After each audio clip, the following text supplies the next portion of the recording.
Boa tarde, boa noite. O pessoal está com o material pronto lá para colocar. Viu que o meu já largaram de cara, né? Já saiu estourando o tempo ali. Vamos lá. Então é o seguinte, eu sou o Thiago Meirelles, eu aposto em tênis desde 2016. Assim como o BetMasters é a minha primeira vez aqui no Nordeste, com muito prazer. No BetMasters já é a terceira vez, acho que está quase chegando a minha data de validade já. Mas acho que talvez seja mais uma evidência de que pouca gente se expõe nesse mercado. Então, eu tentei trazer um material que eu acho que vai ajudar tanto pessoas que não conhecem o tênis ou não conhecem as apostas em tênis, como pessoas que já conhecem as apostas em tênis. E vou tentar fazer o link com o que o Paquetá e o Pedrão já estavam fazendo, até foi uma ideia que eu tive dentro do nosso grupo lá, que é o tal do must win, né? Até usei o termo que é usado em futebol, que é usado em outros esportes, que no tênis eu nunca ouvi ninguém falar de must win por um simples motivo. Todos os jogos são uma obrigação, teoricamente, do jogador ganhar, porque o formato com que o circuito de tênis funciona é um sistema eliminatório, né? Então, toda semana tem um torneio novo, e os jogos são eliminatórios, né? Começa uma chave de 64, ou 32 jogadores, ou 128. O cara que perdeu vai para casa na segunda-feira, o cara já vai embora para casa. Tá? Então, o simples must win dentro do tênis, ele é 100%, porque se o jogador perder aquela partida, acabou a semana para ele. Tá? Então, no entanto, existe muitos aspectos com os quais a gente pode trabalhar e os quais a gente deve avaliar para definir o must win que a gente entende ser daquele jogador. Então, eu vou começar com escolhi uma das inúmeras perguntas que eu recebo no Instagram diariamente lá, com a galera pedindo dica para tal jogo e tal, e eu selecionei essa aqui, que é um jogo que aconteceu em Marrakech, no Marrocos, numa primeira rodada de um ATP 250, que é um nível de torneio mais baixo, menos importante, dentro do circuito, entre um americano, número 38 do mundo, e um espanhol, número 82 do mundo, onde o mercado estava dando um favoritismo, com uma odd de 1,53 para o espanhol. E o nosso amigo aqui me perguntou, tinha algumas frases antes, mas ele termina, 2,50 a odd para o Cresce, o que eu não estou enxergando nesse jogo? O Cresce é mais jogador que o Baena, não é? Bom, eu escondi a minha resposta aqui. Ela foi muito simples, na verdade, mas toda essa apresentação pode ser a resposta para ele aqui. Tá? Então, vamos lá. Recapitulando, como que funciona o tênis? A temporada de tênis é uma das maiores entre todos os esportes profissionais. Tá? São praticamente só 4 semanas de férias que os atletas têm. Os circuitos, tanto da ATP quanto da WTA, que é o masculino e o feminino, eles rodam mais de 30 países. Tá? Quanto maior o torneio, maior a pontuação no ranking que aquele jogador ganha, cada rodada conta um ponto, uma quantidade de pontos, e maior a premiação, obviamente. Né? Acho que todos vocês conhecem os grandes torneios mais importantes, que passam... Né, os grandes lãs, que obviamente, por que eles são os melhores? Porque são os que pagam mais e os que dão mais pontos. E existem também algumas obrigações contratuais que os jogadores precisam cumprir durante a temporada. Isso quer dizer, jogadores ali, atualmente jogadores dentro do top 30, os 30 melhores do ranking, eles precisam cumprir um número mínimo de participação em cada nível de torneio. Tá? E a partir disso, eles negociam com os organizadores dos torneios a presença em algum país, né? E de acordo também montam a sua agenda. Então, basicamente, a gente tem a ATP, que é o circuito masculino, dividido em Challengers, ATP 250, ATP 500 e ATP 1000, e a WTA, que é o circuito feminino, com WTA 125, 250, 500 e 1000. Os 150, 250, 500, 1000, esse número, é a quantidade de pontos que o ganhador, que o campeão do torneio, ganha no ranking. Obviamente, os mais importantes, como eu vinha dizendo, são os grandes lãs. São 4. Começa na Austrália, o Australian Open, em janeiro. Depois, agora, em maio, acontece o Roland Garros, em Paris, na França. Logo depois, o Wimbledon, na grama, na Inglaterra. e em agosto, finalzinho de agosto, comecinho de setembro, começa o Grande Slam dos Estados Unidos, jogado lá em Nova York. Tá? Bom, esses são os potes de ouro dos caras. Tá? Então, toda a temporada ela é referenciada por esses 4 pilares. Como que é a temporada organizada? O mês que antecede este grande torneio, ou cada um desses grandes torneios, ele é preenchido por torneios preparatórios para os torneios importantes. Então, por exemplo, a gente pega janeiro, está todo mundo praticamente na Austrália, são 5 torneios, isso em cada circuito, tá? Então 5 feminino, 5 masculino, durante o mês inteiro. São todos jogados em quadras duras, todos jogados com quadras rápidas, tem muito calor, tem muita umidade, e os níveis de torneio, 250 e 500, tudo isso numa série de 4 ou 5 semanas, que culmina no Australian Open, que é o primeiro Grande Slam do ano.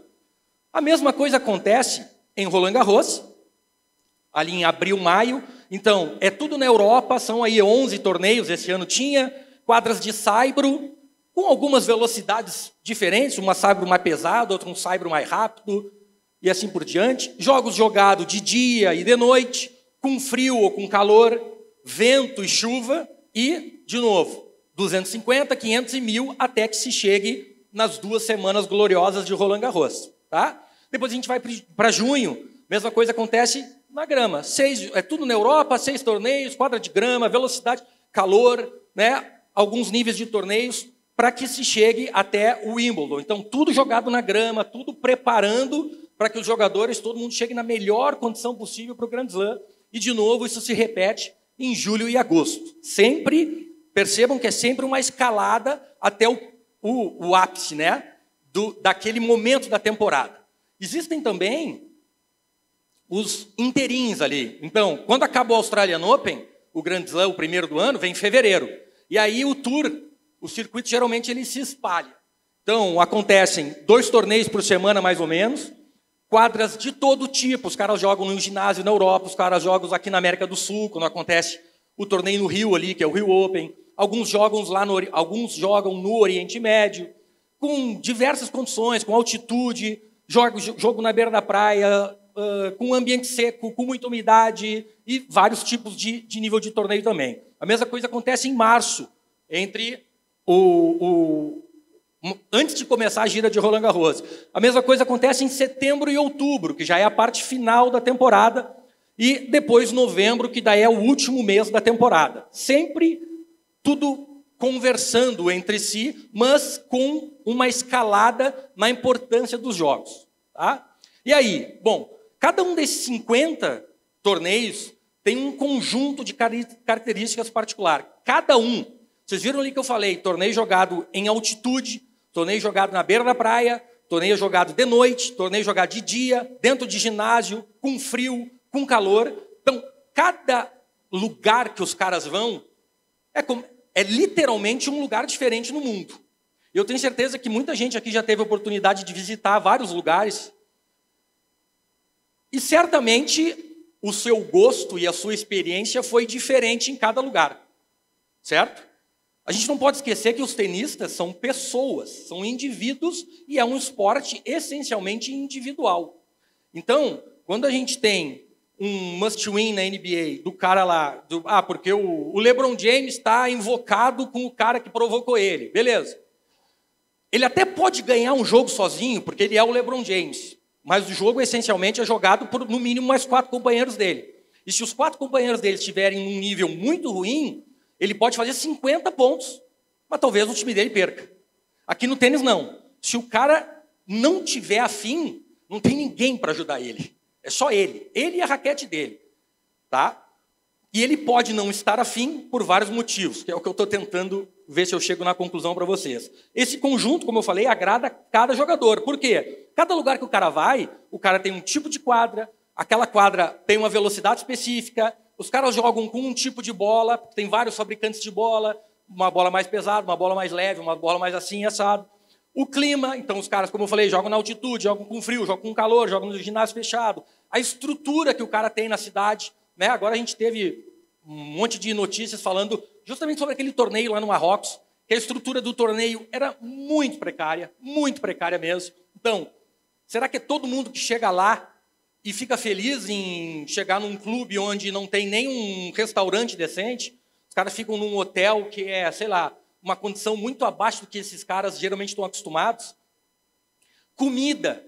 Será que será que o cara que sai lá da Argentina, onde tem muitos jogadores de tênis, e o cara vai lá para a Rússia, ou o cara vai lá para o Japão, será que o cara sente o mesmo conforto, o cara se sente mesmo tão à vontade quando ele vai lá jogar no Japão do que quando ele vai jogar no Rio, por exemplo, quando ele vai jogar no Peru, que é aqui pertinho dele também?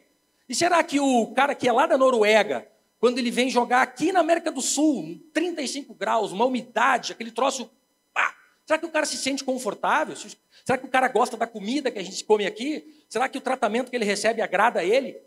É uma pessoa, o cara tem gostos, o cara gosta de comer uma coisa e não gosta de outra, assim como todos nós, tá? Outras coisas que são importantes, aí um pouco mais técnicas, tá? O resultado da semana anterior. Isso significa que a gente precisa sempre prestar atenção como que foi a semana anterior do cara, tá? Para saber se o cara jogou, por exemplo, o cara jogou muito ou jogou pouco. Muita gente, às vezes, incorre no erro de o cara terminou a semana e foi campeão. O cara foi campeão, o cara está jogando muito, então esse torneio também ele vai ganhar de todo mundo. Nem sempre, nem sempre. Às vezes o cara fez uma semana tão cansativa, o cara está tão desgastado fisicamente, e na semana que vem tem um torneio mais importante para ele do que o desta semana, que ele simplesmente, cara, fazer uma partidinha aqui, pega o meu cheque e já vai para outro lugar, para chegar cedo, para se ambientar, para treinar na quadra que ele vai jogar, e assim ele fazer uma semana boa de novo, e não encarreirar muitos jogos seguidos um atrás do outro. Pontos a defender nessa semana ou na próxima, como eu falei, o sistema de pontuação tu tem que jogar o que tu está fazendo nesta semana, um ano depois, na mesma semana, tu tem que defender aquele cinturão, vamos dizer assim. Se o cara for campeão em 2022, esse ano o cara tem que ser campeão de novo. Se ele não for campeão, ele perde aqueles pontos, tá? Ou faz uma conta ali de quanto que ele perde se chegar um pouco antes. E algumas obrigações contratuais, como eu comentei. Bom, para não parecer que é eu que estou dizendo esse monte de coisa aqui, eu trouxe alguns recortes de uns relatórios, um serviço que eu pago para receber diariamente, que me traz muitas informações dos jogos que aconteceram do dia, incluindo entrevistas dos jogadores, tá?